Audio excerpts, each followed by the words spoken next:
Hindi, the language that beats with the heart of India. I now request Ketan Shah to come forward and present an inspiring speech in Hindi. उस भारत का बेटा हूं जहां मिट्टी की खुशबू में भी बलिदान गिराता है, जहां हर गांव की हवा में वंदे मातरम गूंजता है और जहां हर घर में कोई ना कोई आजादी की लहर था। सुप्रभात माननीय प्रधानाचार्य महोदय, शिक्षकगण एवं मेरे प्रिय साथियों, आज हम सब एक महान दिन को मनाने के लिए एकत्र हुए।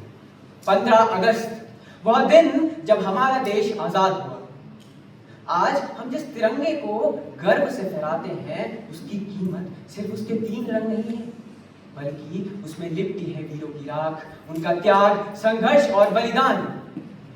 हम अपनी जान के दुश्मन को अपनी जान कहते हैं, हम अपनी जान के दुश्मन को अपनी जान कहते हैं, मोहब्बत की इसी मिट्टी को हिंदुस्तान कहते हैं।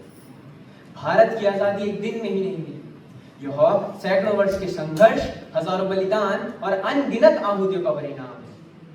जब भारत अंग्रेजों की बेड़ियों में जकड़ा हुआ था, तब होने में कोई न कोई आजादी की चिंगारी में खड़ा था। हम उस देश के नागरिक हैं जिनके होठों पर गंगा और हाथों में तिरंगा है।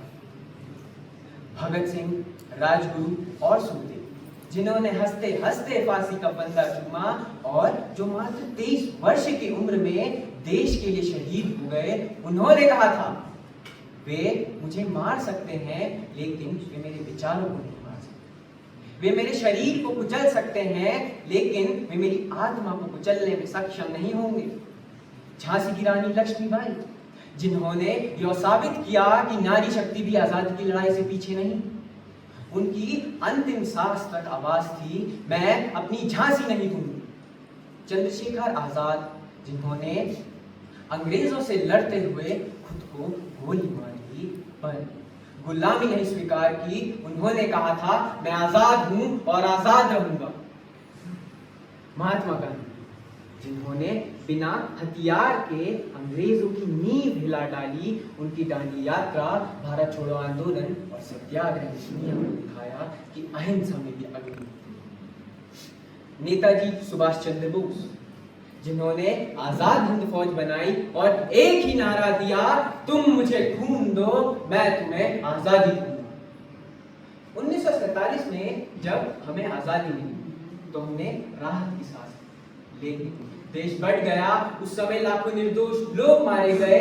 फिर भारत ने नई राह चुनी, संविधान, लोकतंत्र, शिक्षा, विज्ञान, तकनीकी और विकास। पर क्या हम सच में आजाद हैं? जहां भ्रष्टाचार हो, जहां औरतें डर के जिए, जहां किसान आत्महत्या करे, क्या वो आजादी सच्ची है? क्या इसी दिन के लिए हमारे वीरों ने हमें आजादी दिलाई थी? अब हमें तय करना है कि हम किताबों से देशभक्ति पढ़ेंगे या असल में देश के लिए कुछ करेंगे। यह देश बना है खून से, इसे यूं ही ना बहा देना। जो शहीद हो गए मिट्टी में, उन्हें यूं ही ना भुला देना। अब अंत में मैं अपनी वाणी को विराम देते हुए एक कविता कहना चाहूंगा। मां, मुझे फिर वह बेटा बना जो देश के लिए जीता था, जो तिरंगे की छाव में पला था, जो भूखा रहा पर वंदे मातरम नहीं भूला था। और नमन करो उस मां को जिसने बलिदानों की कहानी लिखी, नमन करो उस मां, नमन करो उस